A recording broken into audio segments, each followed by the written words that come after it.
네, 안녕하세요. 여러분들의 구독과 좋아요로 이 채널이 유지되고 있습니다. 네, 영상 속도는 1.5배를 추천드리는 바이고요.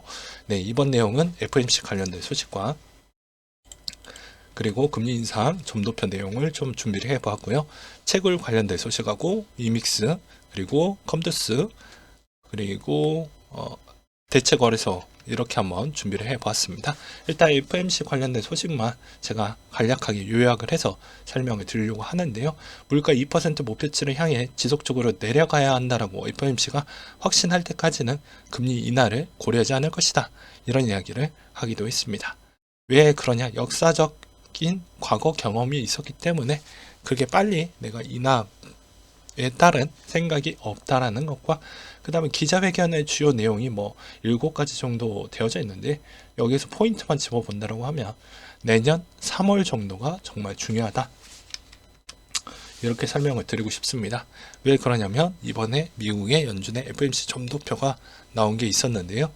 보게 되면 2023년도 부분이 5에서 5.25 또는 5.2에서 5.5 이게 가장 높기 때문입니다. 즉 어떻게 보면 결과적으로는 1월달은 없고 2월, 3월 두 번 부분에서 거의 다 적용이 될 텐데 이제 3월에 이제 주는 메시지가 이제 마지노선이냐 아니냐 이게 정말 중요하기 때문입니다.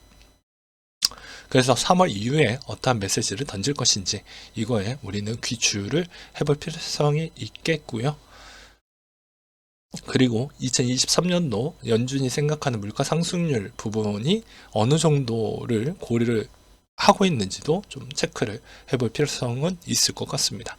장기 물가 지표는 2%대는 다 알고 있잖아요. 그 부분과 이번에 글로벌 큰 손들 PF 출자액 줄이겠다라고 나왔는데요. 큰 투자를 우려는 높은 가계에서 글로벌 경기 불확실성 때문에 그렇다. 그러니까 돈의 경기 위축기와 돈의 통화 흐름도 거의 QT로 인해서 더더더 줄어들고 있고 금리 인상도 하고 있죠. 그러니까 역대급이라고 볼 수가 있게 되겠습니다. 이번 파이낸스 인출 속도가 줄고 있다고 하는데요. 그나마 어느 정도 선방을 해주고 있다라고 보는 게 맞을 것 같고요. 또 이번 형태로도 여전히 금리 인상에 막대한 영향을 받고 있다.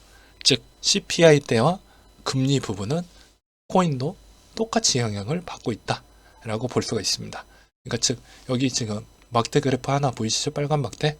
이것도 어떻게 보면 연준의 금리 결정에 따른 내용 나오기 직전 때까지는 올라갔다가 발표하자마자 엄청나게 내려왔다라고 볼 수가 있게 되겠습니다. 그래서 아예 상관관계가 없다 이렇게 보기에는 어렵겠죠. 그 다음에 비트코인 여러 위기 사태 발생했지만 매도 압력은 감소했다 라는 내용이 나왔는데요. 우려했던 거는 이제 앞으로 채굴자들이 얼마나 버텨줄 수 있을 것이냐, 그게 내년에 또 위기설이 분명히 나올 것이다 이런 내용들이 있었고, 우측의 위믹스 관련된 소식은 최소 규제에 담은 미니 입법부터 통과를 시켜야 된다 라고 되어져 있는데, 여기 보면 민주당 의원들이 거의 다 참석을 했는데 아쉬운 건 이거 해봐야 의미가 없죠. 왜냐? 금투세에 암호화폐 관련된 법적인 부분이 아직도 걸쳐져 있습니다. 아직 통과된 거 아니에요. 그게 돼야 어느 정도 본전 치고 빠져나올 것이냐. 그렇게 기다리고 나서 엄청난 슈퍼 수익률이 나왔다고 해도 어차피 22% 내야 되는데 얼마나 기분이 더 안 좋겠습니까? 그러니까 어떻게 보면 이믹스를 위해서 여러 가지 생태계 환경도 저런 영향을 주기도 하겠지만 전체적인 틀은 금투스의 부분 정말 중요하다 이렇게 다시 한번 말씀을 드리고 싶고요. 컴투스 코인 엑스플라 FTX 파산 피해 피할 수 있었다 이런 이야기가 나왔는데요. 마이그레이션을 강행했다라는 점을 좀 꼬집었고, 현재 엑스플라가 FTX에 묶여져 있는 물량은 3,200만 개 정도 된다고 합니다. 그래서 마이그레이션 시점으로 뱅크러 사태 한참 벌어지고 있을 때 문제가 발생한 것을 인지했음에도 불구하고 왜 마이그레이션 했냐, 그래서 피해가 커졌다. 그러니까 컴투스 홀딩스 측은 이미 예고된 일정이어서 어쩔 수 없이 진행을 했고, 회사도 파산사를 끊임없이 확인을 했고, 담당자가 문제가 없다라고 해서 믿을 수밖에 없었다. 뭐 이런 이야기가 나왔다라고 합니다.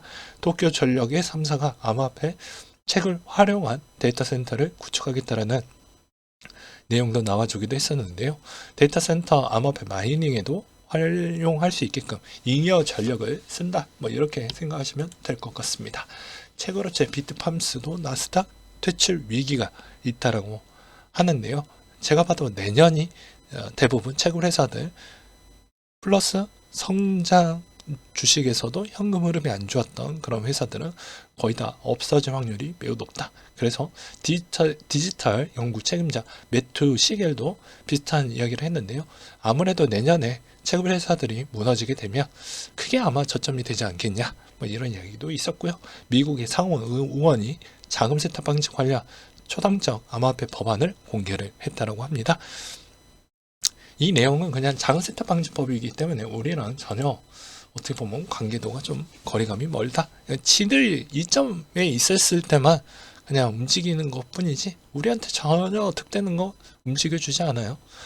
그 다음으로 부산 디지털 자산 거래소 바이낸스 FTX 빼고 일단 출범이 목표이다 라는 내용이 또 나와주기도 했었는데요. FTX 바이낸스 다 빼고 이제 어떻게 보면 부산 시장이 직접적으로 추진했던 공약이다 보니까 그냥 예정대로 진행을 시키려고 하는 것 같습니다.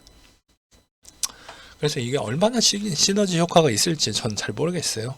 만약에 한다라고 하면 가이드라인도 필요하고 구축도 해야 되고 여러 가지 부처별로 이렇게 협의 과정도 필요하는데 시간이 오래 걸리는 그런 작품이라고 보시면 될 것 같고요.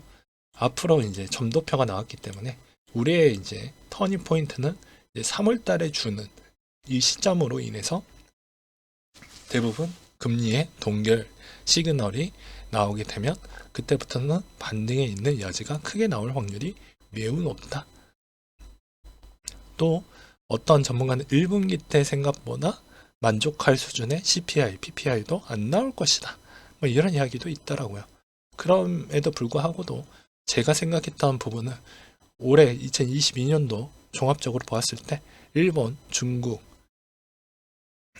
이런 쪽만 본다라고 해도 대부분 미국이 국채를 계속 던지고 있기 때문에 지금에 있는 상황에서 진짜 아무리 많이 올렸다고 해도 5.5 이상은 못 올릴 것으로 저도 생각을 합니다. 그 이유는 2023년도 때만 본다라고 해도 자연 실업률 부분과 이번에 역대급 인플레로 인해서 진짜 엄청나게 힘들고 있거든요. 국내도 마찬가지잖아요. 그래서 앞으로 공급망 추이는 상당히 회복이 더딜 것으로 보여지기 때문에 그런 것도 좀 생각을 해야 된다. 재고와 공급은 다른 거예요. 참고로 재고와 공급은 달라요. 네. 그래서 여전히 3월 달에 나올 수 있는 거, 마운트콕스 이야기는 아마 1월 정도가 되어야 최근 소식이 나올 것 같고 아직은 뚜렷한 동향이 나온 건 없습니다. 한 구독자님이 그거 알려달라고 해서 말씀을 드렸던 부분이고 저는 어떻게 보면 이번 1, 2월 달 부분에 있었을 때도 대부분 줍는 게 맞다라고 보는 게 맞을 것 같습니다. 어차피 채굴 회사도 1분기가 3월이고 그러면 실적 나올 때 이전부터 그런 소스가 나올 거니까 1, 2월 달에 흔들릴 것이고 마운트콕스 내용도 어차피 3월 이전에 대부분 다 나올 것이고 금리 인상 내용도 대부분 다 나올 것이고 그런 관점으로 보게 된다고 하면 어느 정도는 좀 맞아떨어지지 않겠냐 저는 이런 생각이 좀 들더라고요. 각자 한번 판단해 보시기 바라겠고요. 기술적으로도 2017년도 거의 고점에 유사점까지는 계속 맴돌고 있기 때문에 어떻게 보면 지금의 시점에서 거래소가 주도하는 그런 거래량이 많이 줄었기 때문에 어떻게 보면 지금의 큰 물량을 갖고 있는 선물 트레이더 애들이 거의 주도하고 있다라고 보는 게 맞을 것 같습니다. 근데 되게 웃긴 건 여전히 금리 인상 시즌이나 CPI 발표 때 그렇게 선물을 많이 하시는 것 같아요. 시간대별로 이렇게 찍어서 보면 롱과 쇼피 중에 가장 많이 깨지는 부분을 또 볼 수가 있거든요. 그러니까 자기도 내년에 새해 목표나 건강관리 좀 잘 하시길 바라겠고요. 오늘 내용 여기까지 준비를 했습니다. 이상으로 마치도록 할게요.